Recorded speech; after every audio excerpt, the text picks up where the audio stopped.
దీంట్లో వచ్చేసి ఏమేమి వేసినాం, ఉప్పు, కారం, పసుపు, ధనియా powder, cornflour, egg, garam masala ఇవన్నీ వేసేసి ఒక 1 అవర్ అయితే మ్యాగ్నేట్ చేయాలి. ఇది చికెన్ పకోడాకు.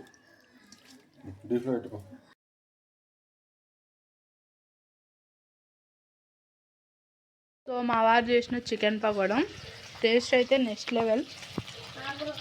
బాబా కలర్ఫుల్ ఉంది. అలాగే లెగ్ పీస్ లాస్ట్లో వేద్దాం. లెగ్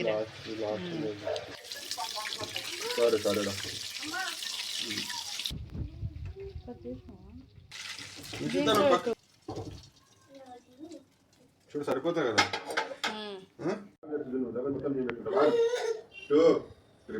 మిషన్ 3 లెక్క పెడతా.